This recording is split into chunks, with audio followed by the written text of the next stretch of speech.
Dans la partie précédente du cours, vous avez appris à construire l'image d'un objet AB. Cette image, A'B', dans les deux exemples qui ont été vus, peut être soit plus petite que l'objet, soit plus grande que l'objet. Elle peut également avoir la même taille que l'objet. Sa position n'est pas toujours la même non plus. Nous définissons alors une grandeur qui s'appelle le grandissement, qui va permettre de comparer la taille de l'image et de l'objet. Ce grandissement, que l'on note gamma, est égal au rapport de la taille de l'image sur la taille de l'objet, que l'on peut mesurer facilement sur la construction. La taille de l'image et la taille de l'objet doivent être exprimées dans la même unité. Sur ce genre de schéma, par exemple, c'est le centimètre. On divise des centimètres par des centimètres, ce qui veut dire que le grandissement n'a pas d'unité.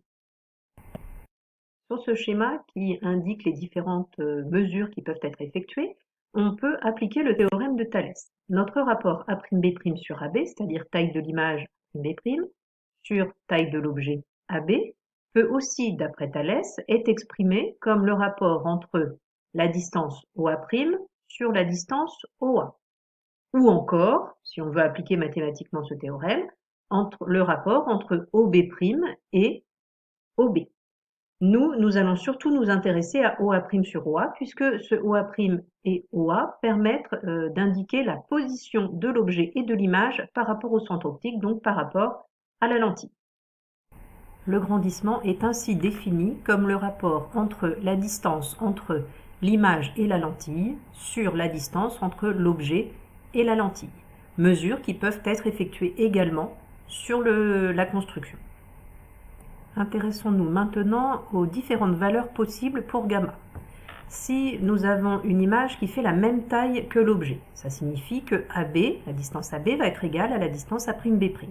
Par conséquent, gamma, qui est égal au rapport entre les deux, va être égal à A'B' sur AB. C'est la même mesure, donc on aura un grandissement de 1. Ce qui signifie que l'image et l'objet sont de même taille. Si maintenant l'image est plus grande que l'objet, ça signifie que la distance A'B' est supérieure à la distance AB. Lorsqu'on fait le rapport, on va donc diviser par un nombre qui va être plus petit au dénominateur. Par conséquent, on va avoir un rapport qui sera supérieur à 1. Si maintenant l'image est plus petite que l'objet, ça signifie que la distance A'B' sera donc inférieure à la distance AB. On va donc diviser par un nombre plus grand et notre rapport sera donc cette fois inférieur à 1. En seconde, nous ne voyons le grandissement que de façon très simplifiée. En effet, en réalité, lorsqu'on fait ce genre de construction, on va choisir un sens d'orientation positif de propagation de la lumière. La plupart du temps, on considère que la lumière se propage positivement vers la droite et positivement vers le haut. Par conséquent, les mesures qui vont être effectuées vont pouvoir être soit positives, c'est le cas par exemple de AB, puisque lorsqu'on va de A vers B, on va vers le haut, donc dans le sens positif, la grandeur est positive. Par contre, pour A'B', on va vers le bas, donc dans le sens opposé. A'B' pourra donc être une grandeur négative. C'est ce qu'on appelle des grandeurs algébriques. Ainsi, lorsque notre image et notre objet seront renversés l'un par rapport à l'autre, l'un sera positif, l'un sera négatif, donc forcément, notre valeur de gamma pourra être exprimée de façon négative. Donc, lorsque vous voyez un signe négatif devant le grandissement, ça signifie que l'image est renversée par rapport à l'objet. Nous allons maintenant reprendre les exemples qui ont été faits dans la partie précédente du cours, de manière à déterminer le grandissement. Premier cas, la construction numéro 1, qui est reproduite là, mais que vous n'avez pas besoin de recopier puisqu'elle est notée juste au-dessus de votre cours.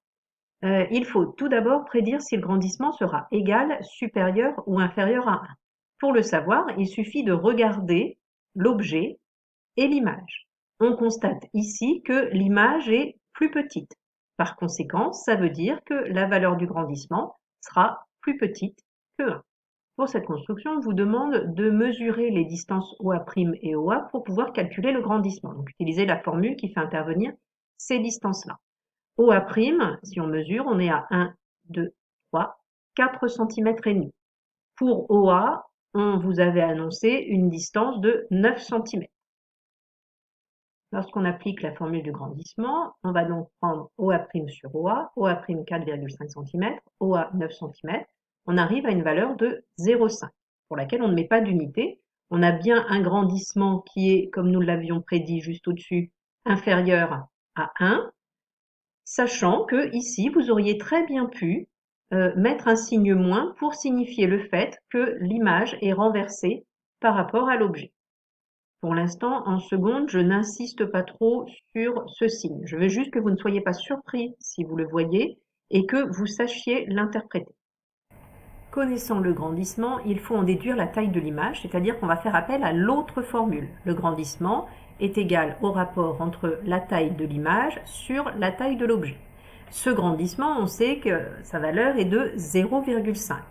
Par conséquent, si on veut connaître la taille de l'image, on va avoir A'B' qui va être égal à 0,5 fois AB. La valeur de AB était donnée comme étant égale à 2. Par conséquent, 0,5 fois AB, on arrive à 1 cm. On vérifie bien ici une mesure de 1 cm. Cas de la deuxième construction. Pour prédire si le grandissement sera égal, supérieur ou inférieur à 1, on va comparer la taille de l'objet et la taille de l'image. On constate que l'image est plus grande, ce qui signifie que le grandissement est supérieur à 1. Ce grandissement doit ici être calculé à partir des tailles de l'objet et de l'image. On a donc 1 cm pour l'objet, 1,5 cm pour l'image. On applique la formule du grandissement avec ces deux tailles. A'B' 1,5 sur AB 1, on arrive à un grandissement de 1,5 qui est bien supérieur à 1 comme nous l'avions prédit. Vous auriez pu également dire que le grandissement vaut moins 1,5 puisque votre image est renversée par rapport à l'objet. Connaissant le grandissement, il faut en déduire la position de l'image par rapport à la lentille. On va donc utiliser l'autre formule du grandissement. Ce grandissement de 1,5 peut être défini comme le rapport OA' sur OA, c'est-à-dire position de l'image par rapport à la lentille, sur position de l'objet par rapport à la lentille, ce qui signifie que OA' sera égal à 1,5 fois OA. Le OA ici a été défini comme étant de 5 cm. On arrive à OA', donc une distance entre la lentille et l'image de 7,5 cm que l'on peut vérifier ici sur la construction. Vous pouvez dès à présent faire les exercices 29 et 30 ou alors vous pouvez attendre à la fin du cours.